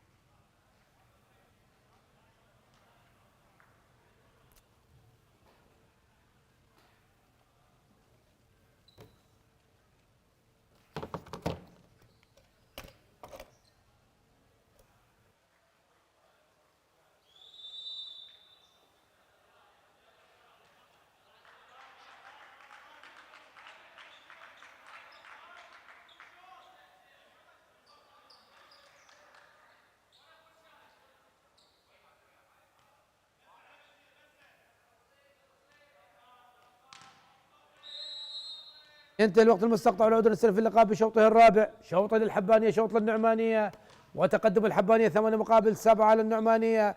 هنا الإعداد، ضرب من أمير جمعة، عودة سهلة للنعمانية، هنا المحاولة لكن أيضا دفاعات ناجح الحبانية، يحاول أمير جمعة، ومن جديد من جديد فريق الحبانية عمار سعدون، والمحاولة ما زالت مستمرة. لمن نقطة لمصلحة فريق النعمانية. يعدل الآن النعمانية 8 مقابل 8، 8 مقابل 8.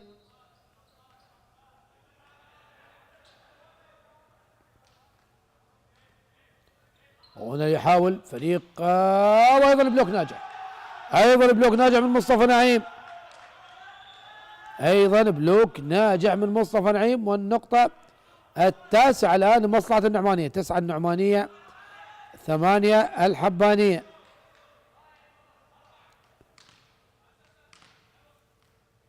سين قاسم،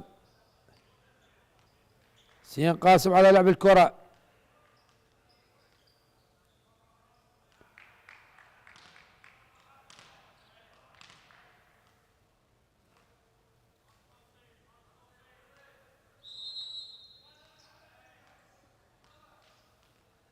سين قاسم على لعب ارسال الفريق النعمانية، يلعب الارسال، استقبال غير جيد من المرتضى، دخول اللاعب المعد علي غانم بديلا لاحمد ياسين.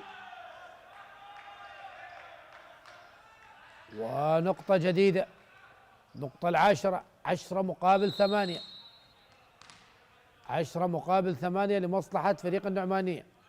سين قاسم على لعب الارسال، هنا حسين، استقبال بن بشير، اعداد من علي، الى علي الاخر، وبلوك ناجح، بلوك ناجح. هل ياخذ وقت مستقطع؟ هل ياخذ وقت مستقطع؟ وصلنا للنقطة 11، يعني كانت النتيجة 8-6، الآن 11-8. النعمانية 3 نقاط، 3 نقاط على فارق 3 نقاط. ونرسل حسين قاسم، المرتضى، اعداد من علي غانم، وضرب قوة، أيضا بلوك، أيضا بلوك، أيضا بلوك من مصطفى نعيم. والنقطة 12، 12 مقابل 8، 12 مقابل 8. تبديل الآن، عمار سعدون يعود بديلا لعلي، وأيضا خروج علي ودخول أحمد ياسين. سين قاسم،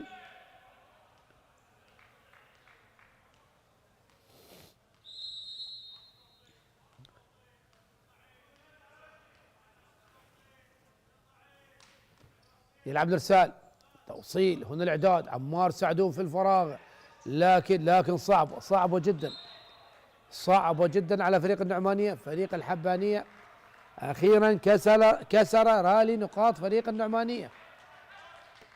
النقطة 9 مقابل 11، يعني الفارق نقطتان.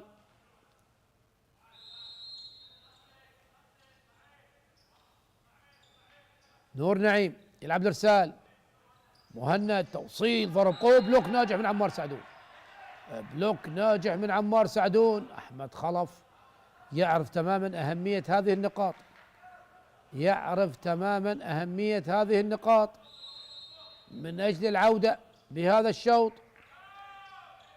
ارسال من نور، هنا الاعداد من محمد الى جعفر، الى الخارج من جعفر، واضحة تماما الى الخارج من جعفر. النقطة 11، هل يتدخل فرغام حيدر ويطلب وقت مستقطع؟ هل يتدخل فرغام حيدر ويطلب وقت مستقطع؟ 11 مقابل 12، فارق نقطة واحدة. نعم، فرغام حيدر يتدخل يطلب وقت مستقطع بعدما شاهد فريق الحبانية عاد شيئا فشيئا، والفارق نقطة واحدة. نعم، 12 النعمانية 11 الحبانية، بينما على مستوى الأشواط الحبانية تقدم على النعمانية بشوطين مقابل لا شيء، شوطين مقابل شوط واحد.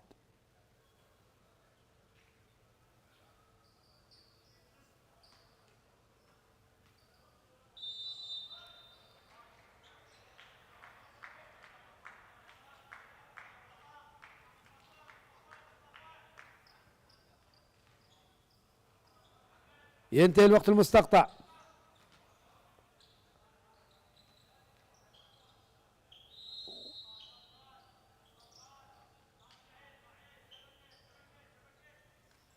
يحاول الآن فريق الحبانية، هل ينجح بالتعديل؟ لكن تعود سهلة لمصلحة النعمانية. هنا الإعداد، ضرب من جعفر حسين، دفاع ناجح من نور نعيم، هنا الإعداد والضرب من الخط الخلفي، لكن أيضا تغطية دفاعية موجودة. ونقطة للنعمانية، نقطة للنعمانية. والنقطة 13 ممتازة للنعمانية، ينجح بتسجيل النقطة 13. 13 مقابل 11.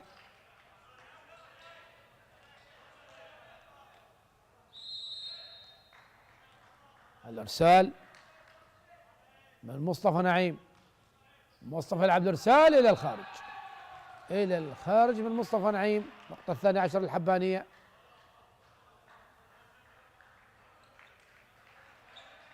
12 مقابل 13. يعود الفرق إلى نقطة واحدة.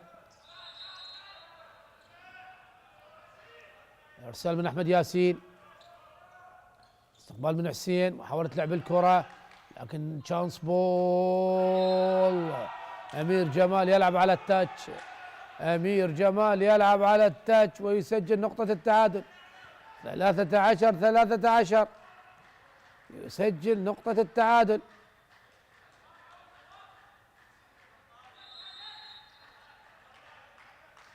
أحمد ياسين، إرسال مؤثر، حسين جعفر وبلوك.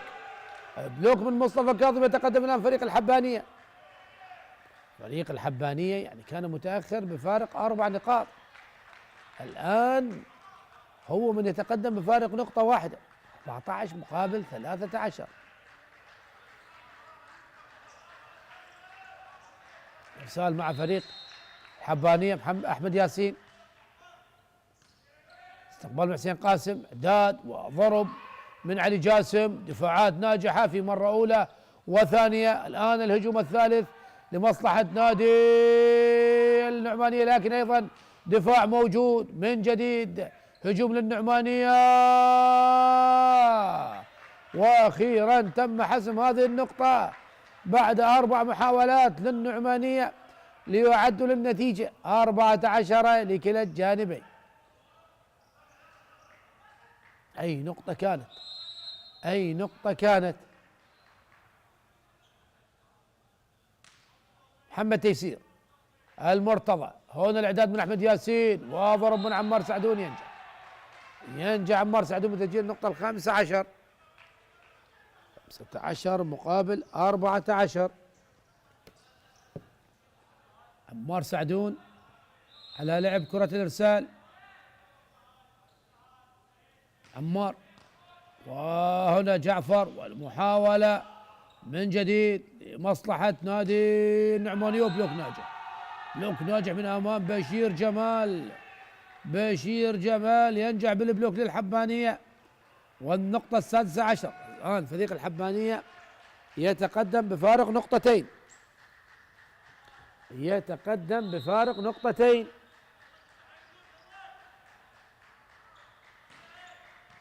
هنا الإرسال، محمد تيسير بالإعداد، يحاول من جديد.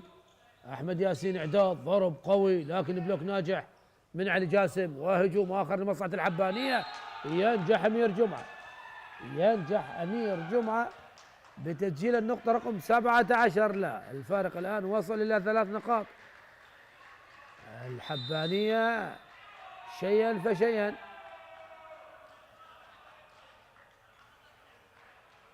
فارق 3 نقاط للحبانية. وضرغام حيدر يطلب وقت مستقطع، وقت المستقطع الثاني الذي يطلبه ضرغام حيدر، يعني خلاص استنفذ الأوقات المستقطعة.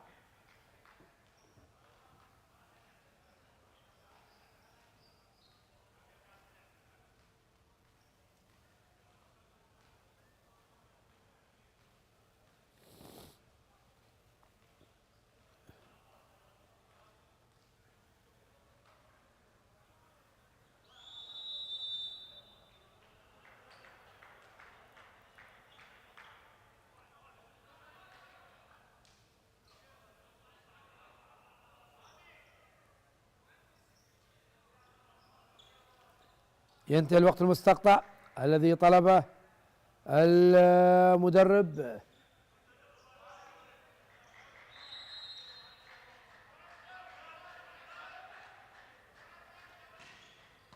ضرغام حيدر، ونعود للسنة في اللقاء من جديد بشوطه الرابع.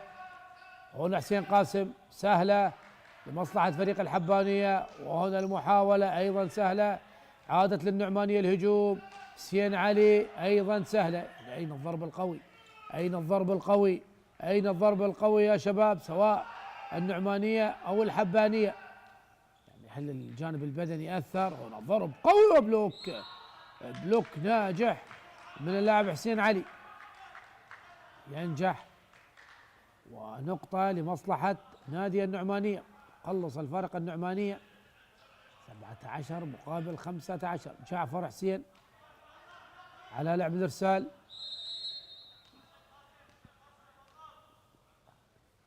جعفر يلعب الإرسال، هنا الإعداد من أحمد ياسين والضرب أيضا بلوك.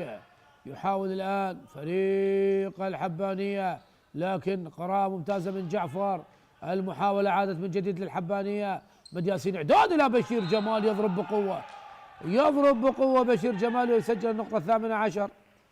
النقطة 18 لمصلحة نادي الحبانية. الحبانية ممثل محافظة الأنبار، إضافة إلى هيت وحديثة أمام النعمانية ممثل محافظة واسط. يعني شيء جميل عندما تشاهد يعني أنديتنا، أندية مدننا، محافظاتنا تلعب في الدوري العراقي الممتاز. هنا الإعداد والضرب القوي الساحق من علي جاسم، ممتاز هذا اللاعب، هذا اللاعب ممتاز علي جاسم. نقطة لمصلحة فريق النعمانية، النقطة 16، فارق نقطتان. علي جاسم على لعب الإرسال، هنا إعداد صعب، يحاول التاتش موجود، نعم التاتش موجود، ممتازة كانت من بشير جمال، نجح بتسجيل النقطة رقم 19. لعب الإرسال أمير جمعة في الشبكة من أمير جمعة، النقطة 17، النقطة 17 لمصلحة فريق النعمانية. 19 مقابل 17. حسين علي على لعب الإرسال، حسين علي، وهذا الاستقبال من عمار، إعداد من أحمد، ضرب قوي وساحق من بشير، ضرب ساحق من بشير جمال، ونقطة أخرى لمصلحة الحبانية. الحبانية يصل إلى النقطة رقم 20. الآن دخلنا مرحلة النقاط الصعبة والصعبة جدا. بشير جمال على لعب إرسال، بعد هذا اللقاء طبعا نينوى البيش مرقة، إرسال في الشبكة، إرسال خاطئ.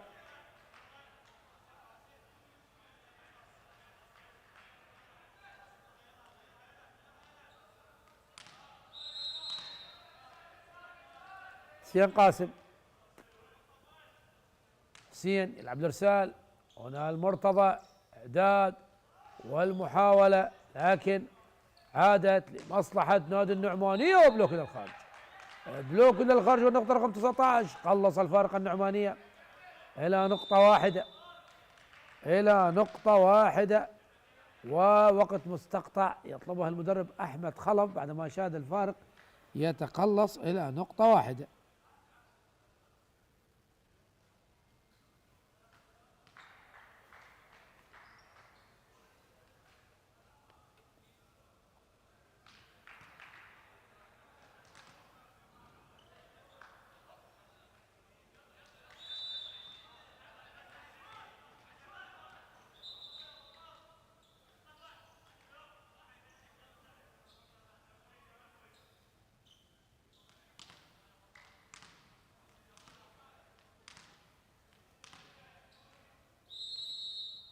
نعود نستلم اللقاء من جديد أحمد المشاهدين بشوطه الرابع.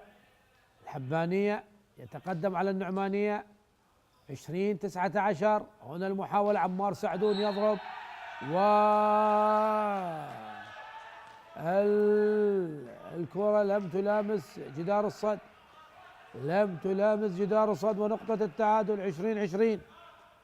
20-20. عاد فريق النعمانية بعدما كان متأخر بفارق 4 نقاط، الآن يعدل كما فعل الحبانية، وإرسال خاطئ.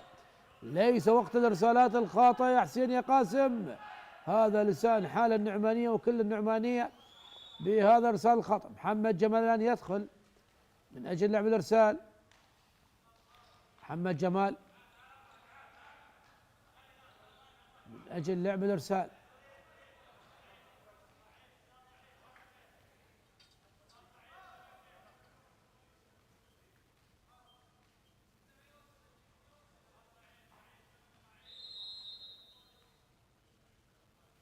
محمد يلعب الإرسال، استقبال من جعفر، إعداد يحاول مصطفى نعيم، لكن التغطية الموجودة والضرب من الخط الخلفي أيضا حسين علي، وتوصيل جيد. هنا المحاولة ضرب ساحق، ضرب ساحق من حسين قاسم يعدل 21. ممتازة ممتازة من حسين قاسم. 21. نعود إلى التعادل من جديد. أي مباراة بشوطها الرابع. نعم مثل ما ذكرت في بداية الشوط الرابع، يعني واضح تماما إصرار الفريقين على خطف والفوز بهذا الشوط. النعمانية من أجل الذهاب إلى شوط خامس، والحبانية من أجل حسم الأمور في هذا اللقاء. مصطفى نعيم يلعب الإرسال، والاستقبال من بشير، إعداد من أحمد ياسين، لو عمار سعدون يا سعدون يسجل نقطة ممتازة، نقطة رقم 22 لمصلحة نادي الحبانية. 22 الحبانية، 21 النعمانية. عاد التقدم من جديد، ونظرات قلق من أحمد خلف، وهنا الإعداد من محمد، ضرب من علي جاسم، دفاع موجود في مرة أولى، الآن مرة ثانية حسين قاسم يضرب بقوة، أيضا دفاعات موجودة من الحبانية.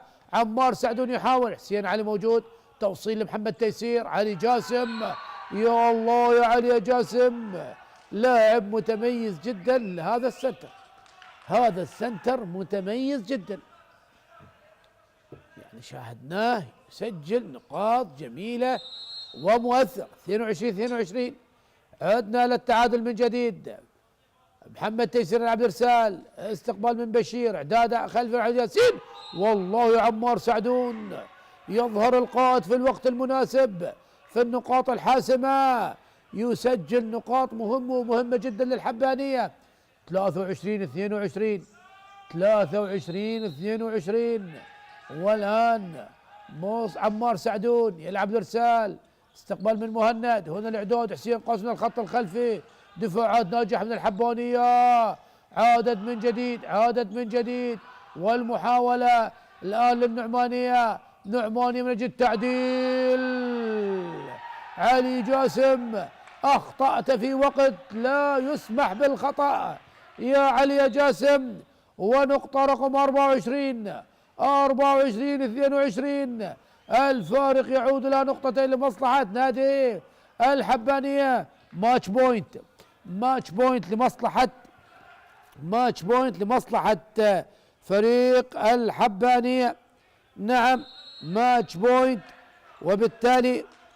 وبالتالي هل ينجح؟ الفرصة الأولى هل ينجح؟ ويحاول الآن فريق الحبانية، عادت لمصلحة النعمانية. ممتازة الآن. نقطة رقم 23، كانت فرصتان والآن فرصة واحدة متبقية لفريق الحباني من أجل حسم الأمور في هذا الشوط، وإلا سوف نذهب إلى التمديد فوق 25 نقطة. جعفر حسين على لعب الإرسال، ماتش بوينت لمصلحة نادي الحبانية. جعفر هل ينجح بالإيس؟